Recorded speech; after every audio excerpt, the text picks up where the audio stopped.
glória, aleluia. Você está sentindo o fogo de Deus aí? Vocês não imaginam a minha alegria, minha satisfação de, sem forçação de barra, o fogo do Espírito for pegando. Irmão, eu sei que tem muitos irmãos que são pentecostais de raiz. E quando eu estou falando, irmã Cláudia, irmão Júnior, de pentecostal de raiz, eu não estou falando de pula-pula. Eu não cresci, eu acho estranho as pessoas ligarem poder de Deus com pula-pula. Eu acho estranho, porque não é isso que eu vi. O poder, irmão, no final desse culto, eu quero mostrar um pequeno vídeo aos irmãos, se Deus permitir. E nós vamos trabalhar para voltar ao evangelho completo. Evangelho completo. Quando eu estou falando de evangelho completo, porque tem muitos evangelhos por aí que não são completos. Eu cito duas igrejas quando eu falo. Por que eu cito duas? Pode baixar um pouquinho o retorno? Está dando um pouquinho de microfonia. Só um pouquinho. Aí tá bom. Por que quando eu falo de evangelho completo? É que eu tenho famílias. Eu tenho familiares, pessoas da minha família, que pertencem a essas duas igrejas. E eu falo nelas porque eu conheço a vida deles de perto. Quando eu falo de um evangelho completo, eu falo de uma igreja presbiteriana, por exemplo, com todo respeito. Eles não pregam o evangelho completo, exceto se houver uma presbiteriana renovada. Mesmo assim, eu tenho algumas dúvidas. Outra é a batista tradicional. A tradicional também não prega o evangelho completo. Não prega, irmão. Não prega. E eu provo. Por que não prega? Eu tenho um tio que era vice-moderador na igreja batista tradicional. Vice-moderador. Os irmãos sabem, depois do pastor é ele. Ele foi batizado com o Espírito Santo na nossa igreja. E ele falou assim: eu não conhecia esse Deus de poder. Ele que fala, eu não conhecia esse Deus de poder. Não conhecia. O evangelho completo, que está lá em Marcos 15, Marcos 16, versículo 15, a seguir: ide por todo mundo, pregar o evangelho a toda criatura. Quem crê e for batizado, o pastor de segunda-feira falou uma coisa muito interessante: não é quem sentir que vai ser salvo, é quem crê. O evangelho não tem nada a ver com sentimento. Estou me sentindo mal. O evangelho não tem nada a ver com sentir. Ai, pastor, estou sentindo que eu estou. Isso não tem nada a ver com o evangelho, irmão. Né? Quem crê e for batizado, quem crê e for batizado será salvo. Quem não crê será condenado. Aí vai lá: e estes sinais seguirão os que crerem em meu nome, expulsarão demônios. Aí vai lá: falarão novas línguas. São sinais que você não vê na batista tradicional e nem na presbiteriana. Não vê também não. Não vê. Eu tenho uma parente que é mais de 20 anos da presbiteriana. Ela nunca viu isso. Nunca viu. Não conhece e nem acredita. Cura. Sinais seguirão os que creem em meu nome, expulsarão demônios, falarão novas línguas, e porão as mãos sobre os enfermos e os curarão. E se beberem alguma coisa mortífera, não lhes fará dano algum. Não conhece esse evangelho de poder, de sinais, de milagre? Não é de pula-pula. Não estou confundindo as coisas não. Entendeu? É de poder. Pastor, mas acontece que eu sei que às vezes quando o poder de Deus é derramado, tem algumas crianças. Eu sei disso. Vamos deixar o pastor falar, né? É o tema de hoje. Nós começamos essa conferência no domingo com o seguinte tema: a pregação expositiva na perspectiva pentecostal. Discorremos um pouco sobre isso. Na segunda-feira, o pastor Jairo, que é mestrado em teologia bíblica, falou sobre a sola escritura, somente a escritura, e o desafio do mundo pós-moderno. Ele trouxe, né, Marcelo? foi lá do mundo antigo. Por que as filosofias hoje do mundo pós-moderno têm? Rapaz, aquilo foi demais. Na terça-feira, que foi ontem, o pastor Isaías discorreu sobre a sola graça no contexto pós-moderno. Por que a graça é tão necessária hoje? E hoje, o pastor Mateus, que também professor do Instituto Daniel Berg, o pastor Jerônimo, né, já deu aula lá no Daniel Berg, e a matéria era apologética, evangelismo também, né, pastor Jerônimo? E hoje o pastor Mateus vai nos ministrar com esse tema, sola fide, e os desafios do falso pentecostalismo. Com a palavra, pastor Mateus, e com toda a liberdade no Espírito Santo para nos ministrar. Amém?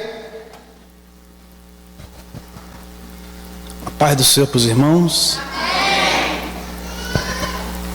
Sem perca de tempo, carta de Paulo aos Romanos, capítulo 1, no seu versículo 16.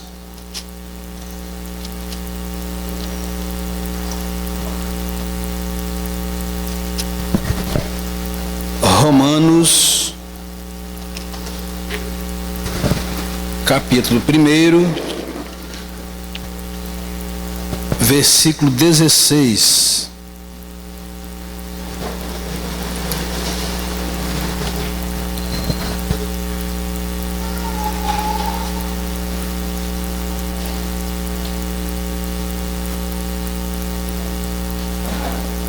Vou estar lendo, amém, irmãos? Romanos 1, 16.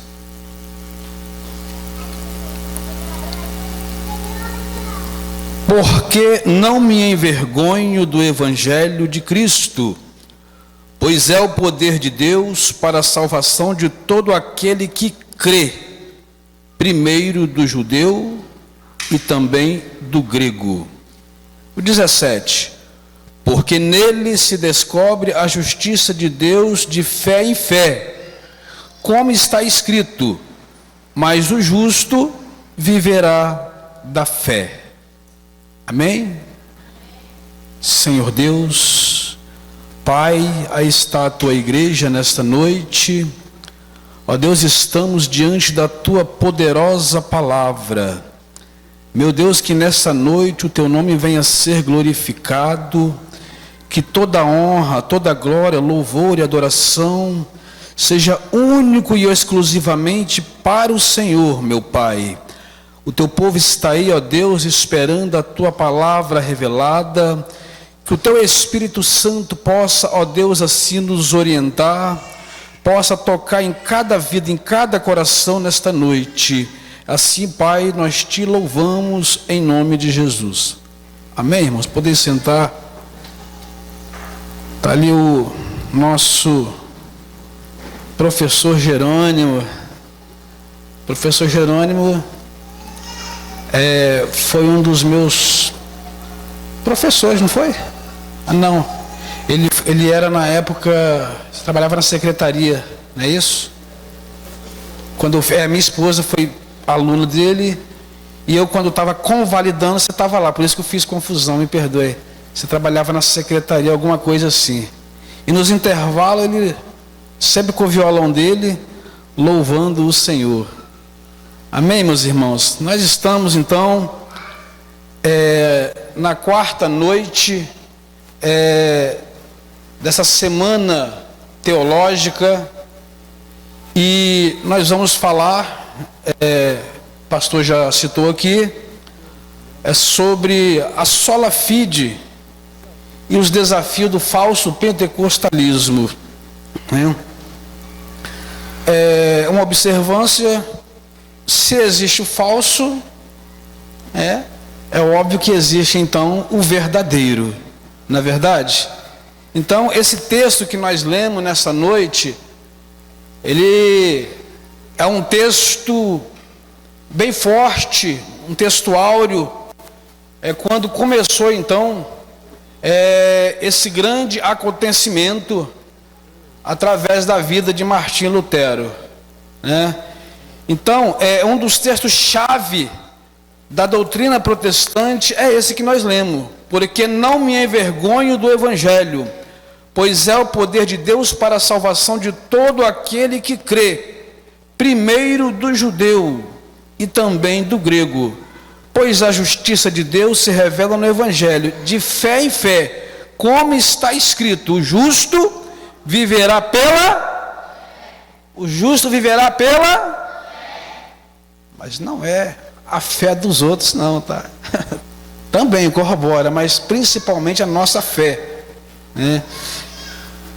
Então, aqui dá-se início, é um dos temas, um dos versículos que chamou a atenção. Eu imagino que esse texto deve ter ardido todo o corpo, os ossos de Martim Lutero. Como já aprendemos aqui nos dias anteriores, um ex-padre que estudou teologia, mas que quando foi confrontado pela verdade reveladora da palavra de Deus, ele então se converteu, vamos dizer assim com as minhas palavras, se converteu de fato ao cristianismo. Então aqui nós vamos falar sobre a fé, porque como disse Paulo em Efésios 2, 8, 9, pela graça sois salvos, mediante a fé. Isso não vem de vós, mas é dom de Deus. Então, a fé é a nossa mediadora, para poder então começarmos a entender, a crer na pessoa do Senhor Jesus Cristo.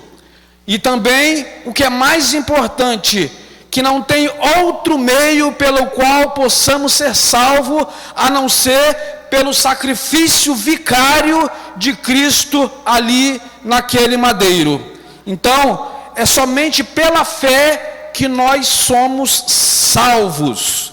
Hoje, não muito diferente daquela época, eu falo a época antes desse movimento ter começado, a reforma.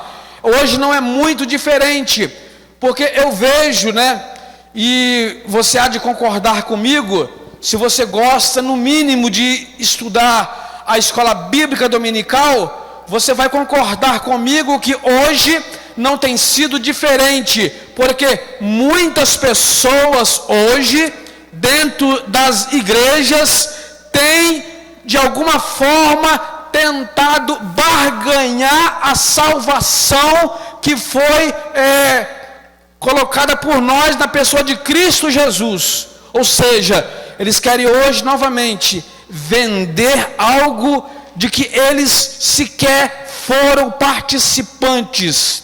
Porque quando nós somos participantes é quando nós cremos no verdadeiro evangelho.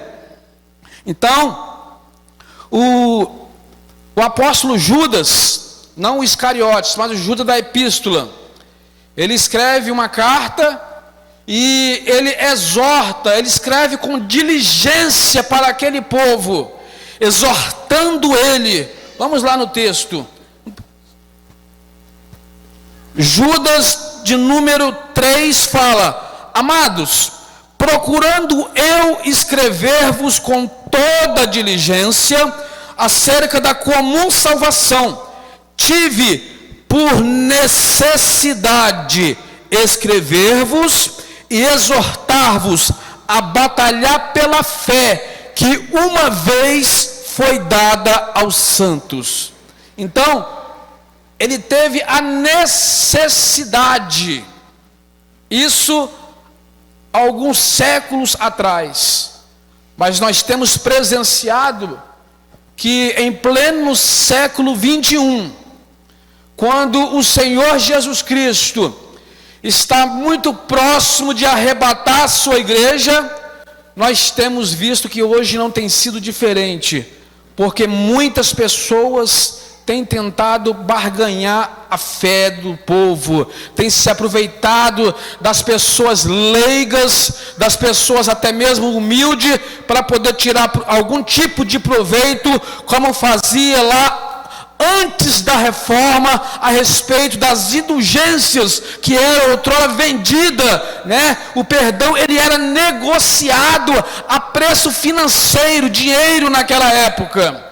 E o que me estranha, o que me deixa de certa forma estarrecido, é ver tudo isso se repetindo hoje. E o que mais me chama a atenção, que algumas pessoas têm falado: eu não vou para a igreja porque a igreja hoje virou ponto de comércio.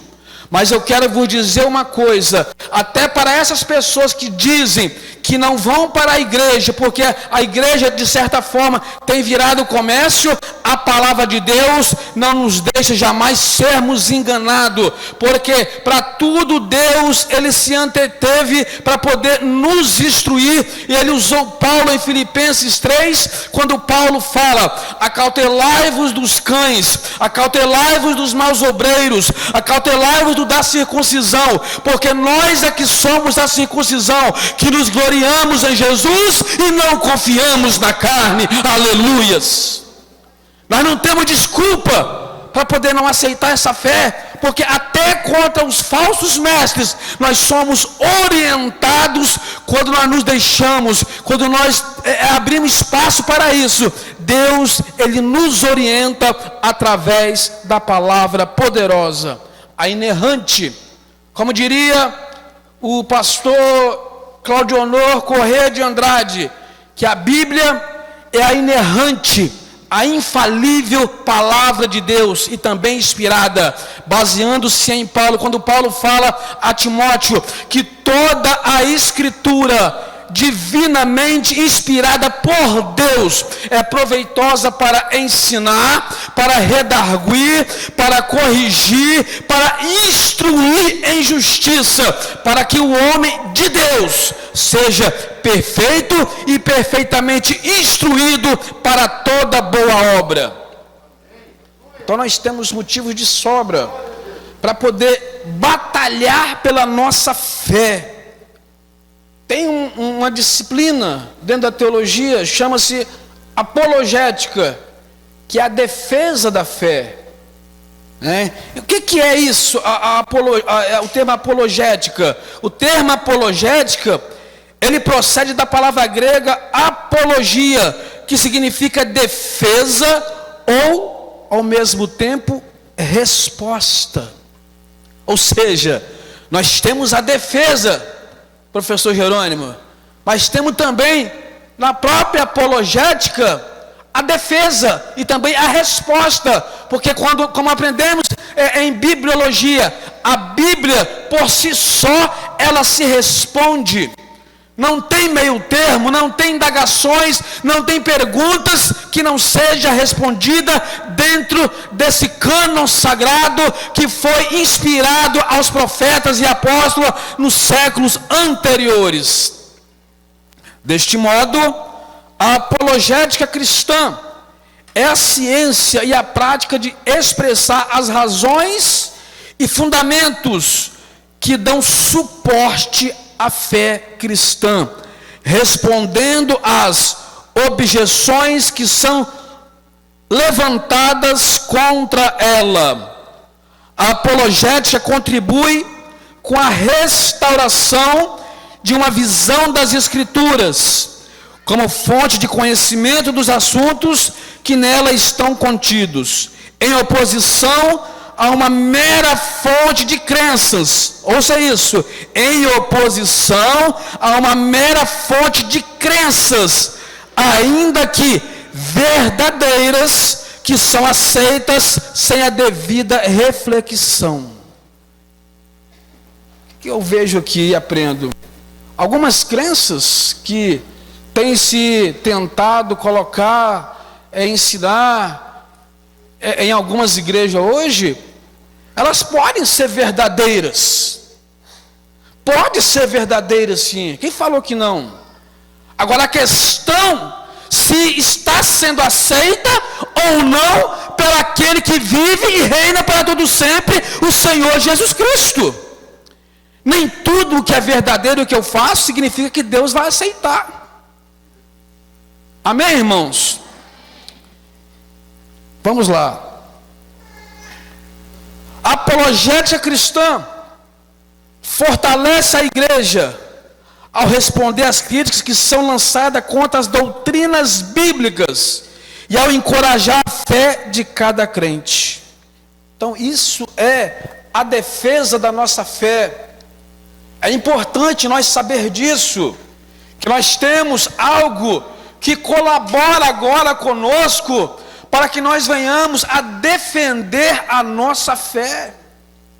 Para quando você for confrontado por quem quer que seja, saiba responder com temperança, com seriedade acima de tudo, sendo fiel ao texto sagrado e ainda, como disse Paulo a Tito,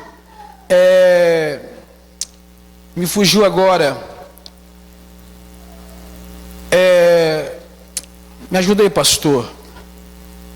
Exortando não, os contradizentes.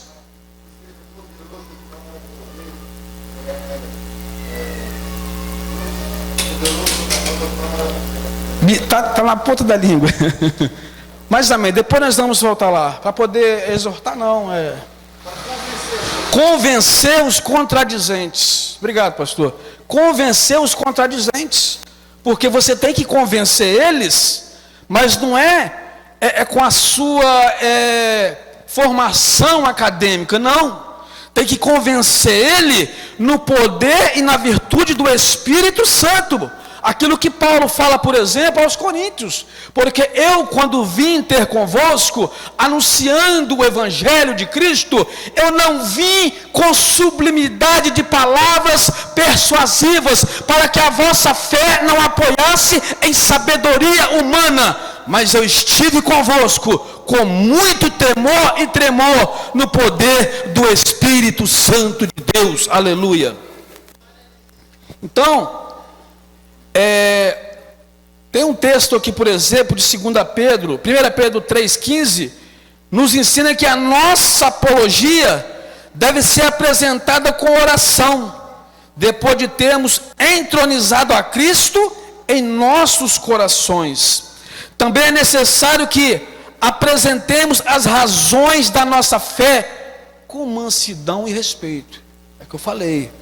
Com mansidão, respeito, sabedoria, graça de Deus, para poder convencer os contradizentes. Agora, a igreja cristã não é apenas uma comunidade adoradora e missionária.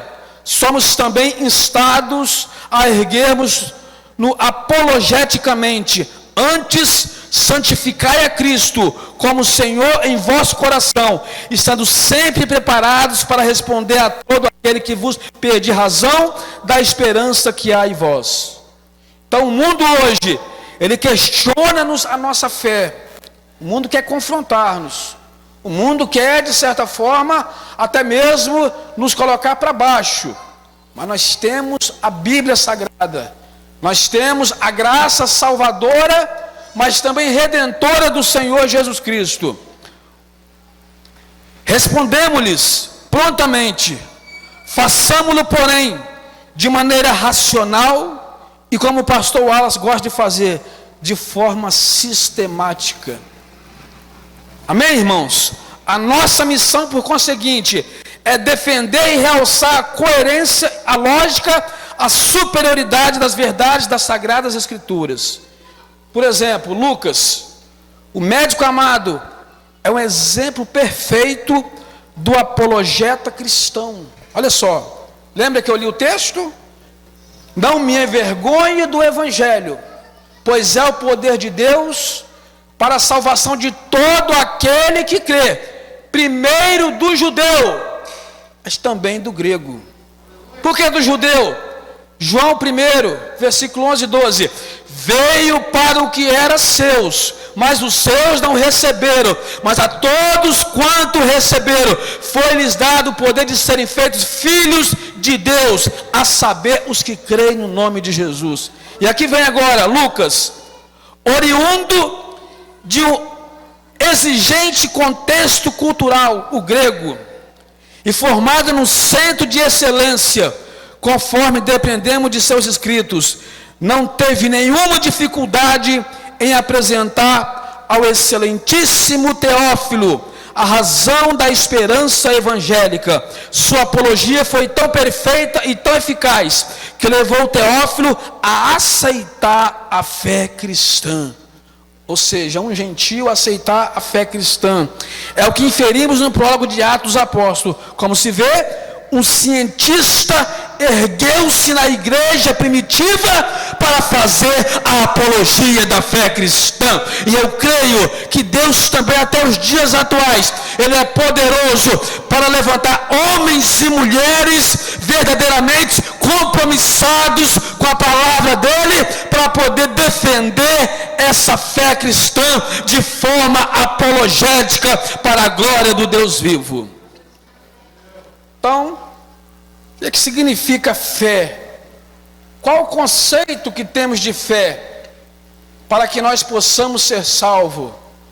O escritor aos Hebreus, ele nos deixa um texto maravilhoso. O que é a fé? Hebreus 11.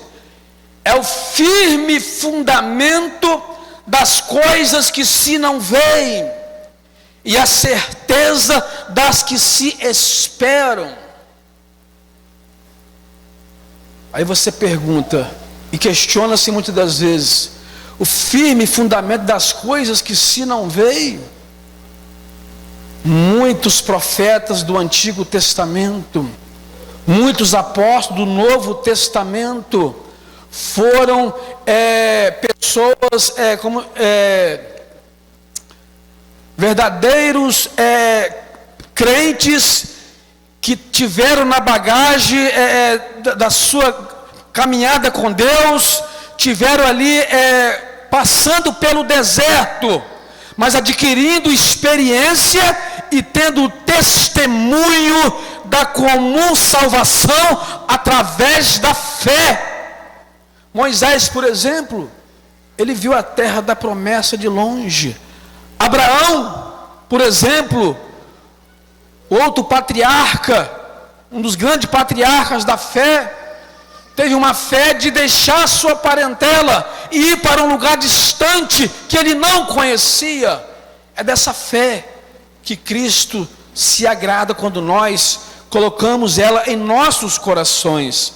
Então a fé significa crer e confiar firmemente no Cristo crucificado e ressurreto como nosso Senhor e Salvador. É a letra A. Esse é um dos conceitos de fé. Fé significa crer e confiar firmemente no Cristo crucificado. Por quê? Se nós não cremos no Cristo crucificado, esse mesmo escritor aos Hebreus, ele escreve que sem fé é impossível agradar a Deus, porque é necessário que todo aquele que se aproxime de Deus creia que Ele exista e que é galardoador dos que o buscam. Então, é um dos conceitos da nossa fé. Letra B, a fé inclui arrependimento, isto é, desviar-se do pecado com a verdadeira tristeza e voltar-se para Deus através de Cristo. Muitas das vezes a pessoa fala: eu tenho fé, mas não se desvia do pecado, não foge do pecado. Aí eu pergunto: que tipo de fé é essa? É uma fé natural, mas não é essa fé natural que o Senhor Deus quer que nós a tenhamos, que nós depositamos em nossas vidas e em nossos corações. Porque Tiago, por exemplo, ele fala: crês tu que Deus é um só? Pois fazes muito bem crer. Os demônios creem de tremerem, só não obedecem. Então, a letra B aqui, a fé inclui arrependimento e desviar-se do pecado com a verdadeira tristeza e voltar-se para Deus através de Cristo. É a fé salvífica, é sempre a fé mais arrependimento, ou seja, são duas pernas que tem que andar junto. Fé seguida de arrependimento. A pessoa fala que tem fé muitas das vezes, mas não se arrependeu dos seus pecados. Se arrepender dos pecados, o que é isso? Não é, muitas das vezes, como alguns fazem. O pecado está à minha frente, eu viro de lado apenas e de vez em quando dou uma olhada. Não é isso. Arrependimento, quando Jesus pregou essa palavra de arrependimento, ele não estava querendo, de certa forma, constrangir as pessoas pecadoras, não. Jesus estava convidando para que as tais fizessem uma observância a respeito da vida que elas estavam levando sobre esta terra. Fazer uma análise daquilo que eu estou fazendo, do meu cotidiano, como é que eu estou me portando na presença de Deus. E aí achar o erro, achar o pecado, e aí não dá meia volta, mas dá uma volta por completa, ou seja, virar-se de costas para o pecado e não praticar mais, porque senão é em vão a minha fé. Se eu não tenho o conceito e a capacidade de me arrepender, eu não creio então também no sacrifício do Senhor Jesus Cristo, que é poderoso para poder perdoar os meus pecados. Então tem que ter arrependimento. A fé trabalha junto com arrependimento. Letra C. A verdadeira fé inclui obediência a Jesus Cristo e a sua palavra, como maneira de viver inspirada por nossa fé, por nossa gratidão a Deus e pela obra regeneradora do Espírito Santo em nós. É a obediência que provém da fé. Logo, fé e obediência são inseparáveis. Não tem como separar a fé da obediência. Então a verdadeira fé, ela inclui a obediência a Jesus Cristo, a pessoa de Deus Todo-Poderoso e também a sua palavra revelada. O falso pentecostalismo hoje, eles têm pegado a Bíblia Sagrada, algumas seitas que tem por aí, e tem distorcido. E em alguns casos pegam-se também textos separados que lhe convém para poder massagear o seu ego. Mas Paulo fala que não é só uma parte da Bíblia. O apóstolo Paulo, ele foi categórico. Toda a Escritura, nós aprendemos isso aqui na segunda-feira. Toda a Escritura, ela é proveitosa para as nossas vidas. Mas os falsos mestres, esses mesmos falsos mestres que Paulo falou em Filipenses 3, eles querem agora distorcer as verdades bíblicas para a vida deles, mas também para poder ganhar proveito em cima das ovelhas que são leigas, muitas das vezes na presença de Deus.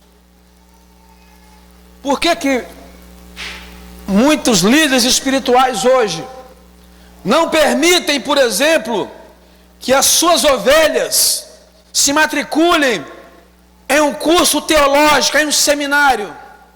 Porque eles sabem melhor do que ninguém que quando as suas ovelhas forem para lá, vai acontecer com elas o que aconteceu com Martim Lutero: e conhecereis a verdade, e a verdade vos libertará. Se o Filho pode vos libertar, verdadeiramente sereis livres. Ele sabe disso. É por isso que não permitem muitas das vezes. Ainda ontem eu estava refletindo com alguém. Agora vai pegar para os nossos amigos pregadores.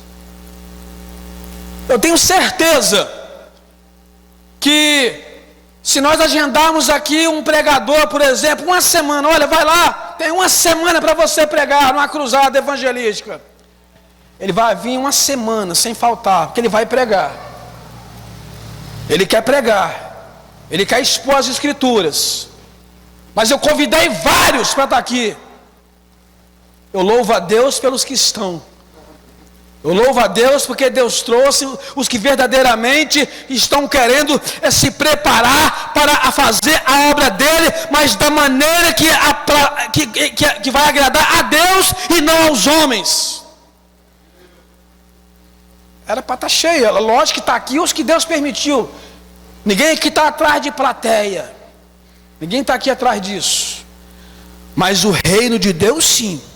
Rogai ao Senhor da seara, porque a seara é grande, mas poucos são os ceifeiros. Muitos hoje só querem a lã das ovelhas, só querem a gordura, mas não querem se preparar, pagar preço, entrar num seminário de teologia para poder pregar a verdade, para poder libertar também o mundo lá fora que jaz no maligno. São desobedientes à palavra. São desobedientes. Isso chama desobediência. Porque Jesus falou: examinai as escrituras. Ele poderia falar outro termo. Leiam as escrituras, mas não falou leiam. Ele falou: examinai as escrituras. É o que o doutor Lucas fez para poder escrever para Teófilo. Ele examinou as escrituras sagradas. Ele ouviu falar de Jesus, mas ele falou: eu quero estudar sobre esta pessoa. Eu quero me aprofundar sobre a pessoa do Senhor Jesus Cristo. Aleluia. E ele começa ali em Atos, então. Olha só. Fiz o primeiro tratado, ó Teófilo. Que tratado é esse? O evangelho que segundo escreveu Lucas.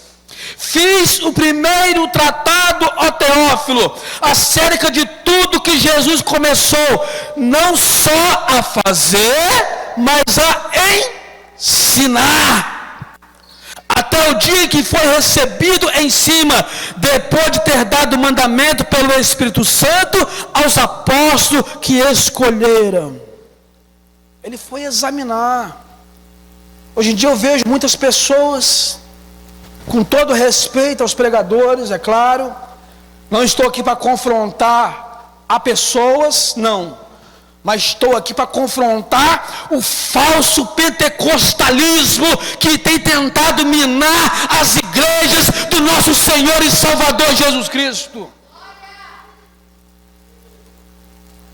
Paulo fala: conjuro-te, pois diante de Deus e de Cristo Jesus, que há de julgar os vivos e os mortos na sua vinda e no seu reino, que pregues a palavra, instes a tempo e fora de tempo, corrija, repreenda, redarguas com toda longanimidade e doutrina, conforme foi pregado aqui na segunda-feira.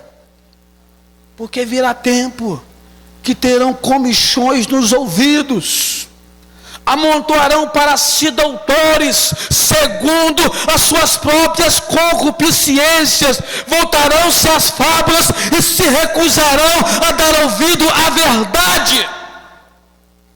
Mas tu, Timóteo, 2 Timóteo 4, mas tu, Timóteo, tu, homem de Deus, Tu, mulher de Deus, serva de Deus, jovem que está aqui nesta noite, ser sóbrio em todas as coisas, sofra as aflições, mas cumpra o teu ministério.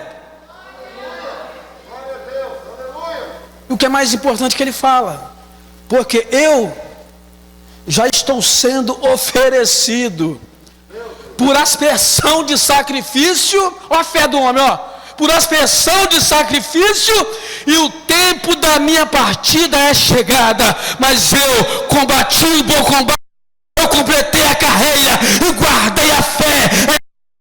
Quem está aqui nessa noite, você defendê-la e pedir a Deus que aumente no seu coração e o nome dele ser glorificado. É arrependimento, com tristeza, obediência a Cristo e também a sua palavra, como maneira de viver inspirada por nossa fé. A nossa fé, ela também inspira a nossa maneira de viver na presença de Deus, pastor Wallace. Eu vejo muitos falando, os falsos pentecostais, Deus só quer o coração. Estão arrumando até profissão para Deus agora. Deus só quer o coração. Açougueiro, eu não encontrei isso na Bíblia, que Deus só quer o coração. Não vou arriscar falar o texto, a carta aqui agora, mas Paulo fala: em tudo vosso corpo seja santificado, em espírito, alma e corpo. E eu observei bem que Paulo falou de dentro para fora. A transformação do Espírito Santo através da fé, ela não começa de forma estereótica, não. Primeiro é espírito, depois alma e depois o corpo. Em tudo. Mas tem gente que só fala que Deus só quer o coração. É os falsos pentecostais, sem reverência a Deus e a sua palavra. Homens que assumem uma tribuna para poder pregar a palavra de Deus, pensa que são políticos, nada contra, mas acham que pode se portar de qualquer maneira. Paulo fala a Timóteo: nenhum soldado que milita se embaraça com negócios desta vida. E se alguém também milita, não é coroado se não militar legitimamente. Paulo usa o soldado como exemplo. Nós fazemos parte de um quartel onde o general está no céu. E a pessoa muitas das vezes vai para a guerra, porque isso aqui é guerra, irmãos. Isso aqui é uma guerra espiritual. Vão para a guerra muitas das vezes sem arma, sem a espada do Espírito. Vão para a guerra sem a farda, tá? Deus só quer meu coração. Mas eu estou aprendendo também nessa noite que o Espírito Santo, através da fé, ele me ensina a maneira que eu devo me portar na presença de Deus. Eu não estou aqui fazendo política, eu estou aqui como um embaixador do Senhor Jesus Cristo. Então eu tenho que ter reverência a essa palavra. O falso pentecostalismo, estão pregando até mesmo de regata, de bermuda, de nada contra. Lá fora é uma coisa, mas aqui é diferente. Nós estamos na casa do Senhor. Mas pastor Mateus, você tem respaldo bíblico para isso? Tenho. O sacerdócio lá, antes de ser feito o sacerdócio, o sacerdote tinha que estar trajado com as suas vestes sacerdotais na presença de Deus. Não, ele era exterminado pelo Todo-Poderoso. E hoje as pessoas pensam que pode chegar na presença de Deus de qualquer maneira. Estou falando para líderes eclesiásticos, líderes que estão à frente de uma grande obra, líderes que estão sendo observados para ser extraído de ti o seu exemplo por aqueles que estão te observando. Mas isso só vem através da nossa fé. É só através da fé que vem. Outro dia eu estava no fórum, chegou uma pessoa de bermuda, não entrou, não entra. Pastor Gerônimo está aí, ó, na jurisprudência, ele sabe. Entra, pastor, lá, de regata? Entra de bermuda? Não entra. E por quê? Eu temo um homem lá fora e não tem temor às coisas sagradas do Todo-Poderoso. Isso tem que mudar, ou Deus vai agir aqui nessa terra e esses falsos mestres vão se ter com o Todo-Poderoso, irmãos. Isso tem que acabar. A minha maneira de portar, você pode ir para a praia, você pode ficar de qualquer maneira lá, e a culpa um pouco são dos falsos mestres, nossos pais. Falaram que a praia era do diabo, o diabo foi lá e se apoderou dela. A televisão é do demônio, o demônio foi lá e se apoderou dela. Eu louvo a Deus que agora no século 21, Deus levantou uma geração diferente, que está usando toda a tecnologia para poder fazer a obra de Deus. Não é pecado, mas eu tenho que saber de que maneira que eu vou estar lá, para poder à noite eu estar aqui pregando a palavra de Deus. Não caia no falso pentecostalismo, não caia nisso. A fé inclui, letra D, a sincera dedicação pessoal e fidelidade a Jesus Cristo, que se expressam na confiança, amor, gratidão e lealdade para com Ele.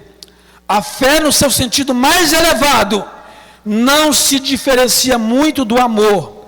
É uma atividade pessoal de sacrifício e de abnegação para com Cristo.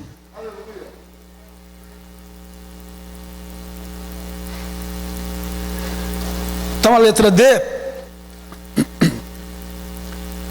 sincera dedicação pessoal a Deus. Observe isso, sincera dedicação pessoal a Deus. Pessoal, não é eu fazer, essa igreja faz, não é. Algumas coisas sim, somos um corpo, mas para vir para a igreja cultuar a Deus, eu não posso ficar na dependência de outrem. Eu só posso ir se o outro for. E eu gosto de ser bem claro, para poder não deixar dúvida, tá, irmãos? Tá, Flávia? Quando eu falo dependência de outrem, eu não estou falando de locomoção, de veículo, não é isso não, tá, minha irmã? Não é isso não, tá? Não, mas eu não estava te vendo você falar, eu só estou me antecipando, tá? Eu não posso ir fazer a obra só porque o outro está indo, não é isso. Eu tenho, é uma coisa pessoal minha com Deus, fidelidade a Deus primeiramente. Porque se eu não conseguir ser fiel a Deus de forma pessoal a Ele, na obra dEle, como é que então eu vou conseguir ser fiel à minha igreja, ao corpo do Senhor Jesus Cristo que está aqui nessa noite? Estou sendo claro, irmãos? Não tem como. Para mim ser fiel à igreja, ser fiel ao meu pastor, eu tenho que primeiramente ser fiel a Deus.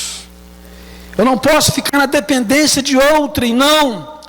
É o que eu falei, a dedicação pessoal e fidelidade a Jesus Cristo.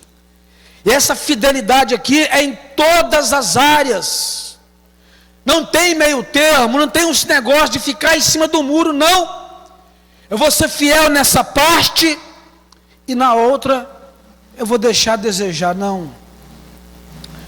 Você pode não conseguir, como ser humano, fazer todas as coisas, mas o que vai valer é a intenção do seu coração, do meu coração. É óbvio que tudo dentro da nossa disponibilidade na presença de Deus. Então eu tenho que ser fiel a Deus. E ser fiel a Deus muitas das vezes implica ser fiel ao meu próximo, ser fiel ao meu líder. Mas o neopentecostalismo, os falsos mestres, não prezam por isso, não prezam por isso, melhor dizendo. Eles querem tudo só para eles. Atividade pessoal de sacrifício e de abnegação para com Cristo. Só que esse sacrifício aqui tem que ser um sacrifício que agrada a Deus. Porque teve um rei que fez um sacrifício, mas não era a vontade de Deus que ele fizesse aquele sacrifício. Era o profeta Samuel que tinha que fazer, não é isso, pastor Jerônimo? Mas aquele rei foi lá, se precipitou, está na Bíblia. Eu me precipitei, a grande multidão vinha, me precipitei, não orei a Deus, ele declarou, e ofereceu holocausto, sacrifício de tolo. Isso não é fidelidade, isso não é teu compromisso com Deus, isso não é fé. Atividade pessoal. Onde eu quero chegar? Que Deus não aceita barganha. Ele respeita as nossas limitações, o que é diferente. Um exemplo bem básico mesmo. Tem uma vigília. Quem está organizando não é a minha igreja, é uma outra denominação. Eu vou para a vigília, fico até 5 da manhã na vigília. O fogo caiu, o céu desceu, assim eles falam. Mas na minha igreja, às 8:30 da manhã, tem consagração. Às 9 horas na minha igreja local, tem escola bíblica dominical. Aí eu não venho porque eu fiquei a noite toda na vigília. Eu já estou cheio do poder de Deus. Sacrifício de tolo. Se eu não consigo ser fiel aos domésticos da fé, eu neguei a fé, estou sendo pior do que o infiel. Quem fala isso é Paulo a Timóteo. A minha fidelidade a Deus e primeiramente aos domésticos da fé. Não adianta. Sacrifício de tolo. Deus não aceita barganha. É isso que estava acontecendo antes da reforma. Foi isso que fez que Lutero se levantasse para poder combater o falso mestre já naquele século. E hoje não tem sido diferente. Fé é acreditar em coisas que se esperam, convicção de fatos que se não veem, independente daquilo que vemos ou ouvimos, independente do que você vê e do que você ouve, mas você tem fé. Você tem fé porque quem te prometeu foi Deus. Antes da fundação do mundo, o Cordeiro já havia sido morto. E você tem essa fé dentro de você, no seu coração, que a salvação já foi paga na cruz do Calvário. Você tem que ter essa fé. essa convicção. Aleluias. Coloque aqui, por favor, Colossenses 2:15. No mais, naquilo que vemos ou ouvimos, na Bíblia, a palavra fé transmite a ideia de confiança, fidúcia, firme persuasão. No mais, os escritores do Novo Testamento igualam fé em Deus com crença em Jesus. É abraçar as promessas de Deus, confiar em sua palavra e permanecer fiel a Cristo até que zoe a trombeta. Volta um pouquinho, por favor, o 10. Isso, 10. E estais perfeito nele, que é o cabeça de todo principado e potestade. Pode pular, por favor. No qual também estáis circuncidados, com a circuncisão não feita por mão no despojo do corpo da carne, a circuncisão de Cristo. Olha só, o que é magnífico e mais importante, onde eu queria chegar. Sepultados com Ele no batismo, nele também ressuscitaste pela fé no poder de Deus, que o ressuscitou dos mortos. Pule, por favor. E quando vós estáveis mortos no pecados e na incircuncisão da vossa carne, vos vivificou juntamente com Ele, perdoando-vos todas as ofensas, havendo riscado a cédula que era contra nós nas suas ordenanças, a qual de alguma maneira nos era contrária, e atirou do meio de nós, cravando-a na cruz do Calvário. Esse texto é maravilhoso, irmãos. Jesus pegou a dívida que era contra você e contra eu nas ordenanças dele. Todo pecado, toda dívida, simbolizando nessa noite aquela nota promissória, aquele cheque sem fundo. Jesus pegou a dívida e cravou na cruz do Calvário para poder dar vida e vida com abundância. Essa é a razão da nossa fé. Não é a fé que estão barganhando aí fora. Não é a fé que estão vendendo por aí, trocando a salvação vicária de Cristo por coisas terrenas e também banais. As indulgências eram vendidas até mesmo de forma parcelada. Eu estava estudando sobre isso. Dependendo do pecado, eles parcelavam o perdão. Eles parcelavam. Você vai por aí hoje, já tem púlpito com a maquininha de cartão de crédito. Já tem púlpito hoje com o PicPay instalado, dividindo agora a fé dos irmãos. Mas que nós sejamos como Paulo, na defesa dessa fé.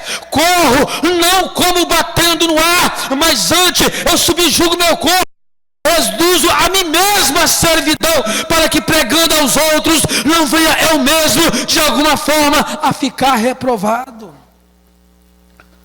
Algumas práticas que denunciam o falso pentecostalismo, para nós encerrarmos. Algumas práticas que denunciam o falso pentecostalismo. Rosa ungida. É a rosa ungida. E baseia-se em textos bíblicos. Mas eu aprendi, estudando a palavra de Deus, falo para a glória do Pai nessa noite, que todo texto fora do contexto é um pretexto. E muitos têm sido os pretextos aí fora para poder induzir e enganar o povo dessa terra. Mas a igreja de Cristo nesta noite, ela está guerreando, ela está batalhando. Nós possamos pregar esse evangelho com toda a verdade na presença do Senhor Jesus Cristo. Esbaseia-se na rosa de Saron. É que Jesus é a rosa de Saron. Isso é o falso pentecostalismo. Algumas práticas. Isso aqui é forte, ó. Banho de sal grosso. Banho de sal grosso. A pessoa é tão leiga, e eu respeito isso, pastor, respeito, eu falo eu respeitando. Banho de sal grosso. O marzão aberto ali, ó. Só ir lá e dar um mergulho. É a famosa lavagem cerebral. Onde chegamos, irmãos? Banho de sal grosso. Esse negócio da rosa aqui voltando, isso cheira a romanismo, né? Aprendi isso em teologia, cheira a romanismo. E o banho do sal grosso, isso é praticado, sabe aonde? Em centros espíritas. Diz eles que é para poder descarregar. Mas eu quero nessa noite que você saia daqui carregado, mas carregado e cheio do poder e da graça do Senhor Jesus Cristo, que está aqui operando nesta noite na sua vida, através do Espírito de Deus. Banho de arruda. Arruda é um ramo, né? Cheiro até forte. Minha mãe usava muito no álcool para poder curar a dor de cabeça, segundo ela. E eu ia na pilha. Sabia de nada, mas ela fazia sem maldade. Eu acredito que Deus perdoou ela. Já está dormindo com o Senhor hoje, Deus perdoou. Letra D. Levar foto. Isso aqui vocês vão rir agora. Que isso aqui, irmão, que nós estamos fazendo hoje, é denunciando o que é errado. Eu tenho certeza que quando esse vídeo bater em alguns pastores, eles não irão mais nos convidar para poder ministrar nas igrejas deles. Mas o meu compromisso, há 16 anos atrás, quando Deus me tirou da sarjeta, quando Deus me tirou da porta do boteco, quando Deus me tirou do mundanismo, o meu compromisso com Deus, há 16 anos atrás, foi de batalhar e defender a fé cristã, e pregar a palavra de Deus em verdade e na virtude do poder de Deus e o Espírito Santo. Eu não fiz compromisso com o homem, mas o meu compromisso com a pessoa do Senhor Jesus Cristo que está aqui nesta noite. Nem aí se chamar, se não chamar. Levar foto e outros objetos para serem ungidos. Eu aprendi biblicamente que o óleo, ele representa quem, irmãos? O óleo representa quem na Bíblia? Espírito Santo de Deus. Agora eu vou pegar o Espírito Santo e vou passar ele na parede. Eu vou pegar o Espírito Santo agora, no formato de óleo, e vou passar no meu carro. Vou pegar o Espírito Santo agora e vou ungir a minha chave. Onde está a minha fé? A minha fé está no sacrifício de Jesus Cristo, ou a minha fé está criado aí por esse meia dúzia de caçadores de borboletas que não tem compromisso com a verdade do Senhor Jesus Cristo? A minha fé tem que estar em Cristo. Jesus falou: olha, para as autoridades, para os homens dessa terra, eu dou autoridade, eu dou eloquência. Mas para a minha igreja, eu dou poder, eu vos dou poder, aleluia. Diz a palavra do Senhor Jesus Cristo: todo aquele que crê e for batizado será salvo, os que não crê já estão condenados. Os sinais seguirão os que crêem em meu nome, expulsarão demônios, falarão novas línguas, pisarão em serpente, e se alguma coisa mal nenhum lhe será causado. É o poder de Deus. É o poder de Deus. Eu não me envergonho desse evangelho, mas é o poder de Deus, a salvação de todo aquele que nele crê, nem do judeu, também do grego. A famosa água, a terra de Israel. Foram lá em Israel buscar terra ungida, segundo eles, terra de Israel, para poder vender. Dinheiro, cash, money, cartão de crédito, PicPay. O povo está sendo enganado.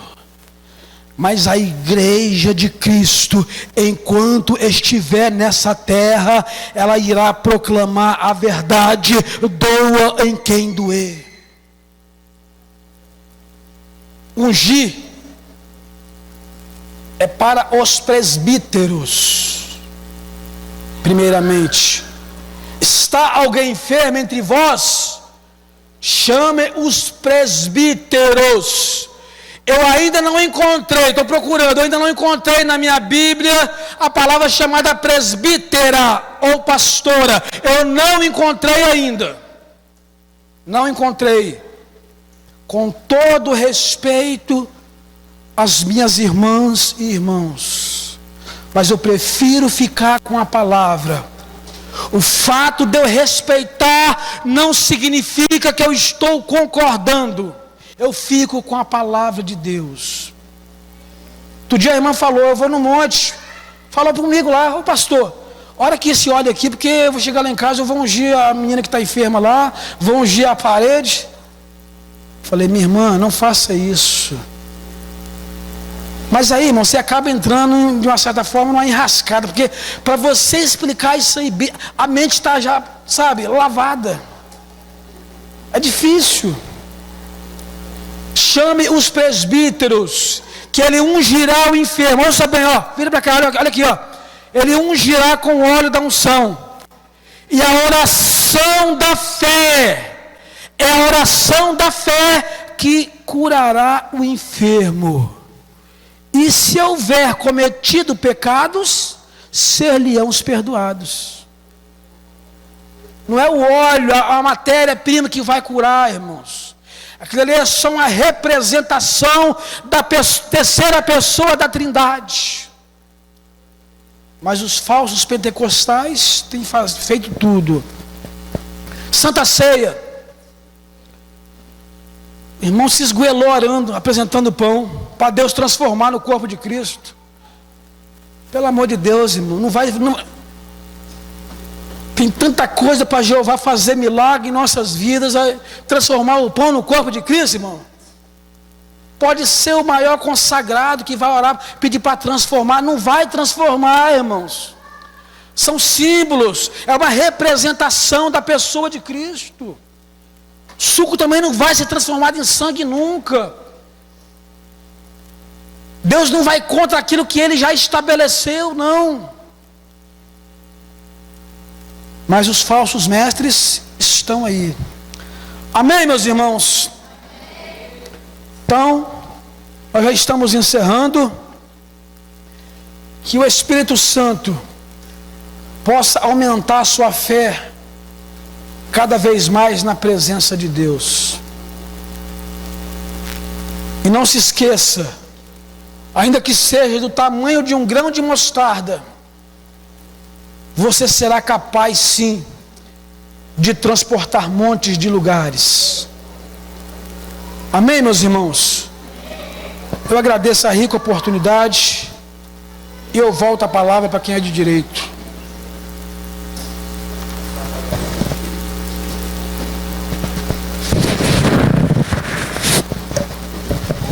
Meus irmãos, que palavra maravilhosa Pastor Mateus nos trouxe essa noite. Estamos encerrando, vamos encerrar agora. Quando eu olho para a igreja, eu olho assim para o rosto de cada um dos irmãos. Hoje já é quarta-feira já, vendo essa sede, irmã Ana Maria, esta vontade, viu, Jéssica Docinho? Eu fico, sinceramente, fico um pastor todo bobo. Deus seja louvado pela vossa vida, essa sede pela palavra de Deus. Irmã Raquel, Deus abençoe a sua vida, viu, pregador, pastor eu, Davi Lucas.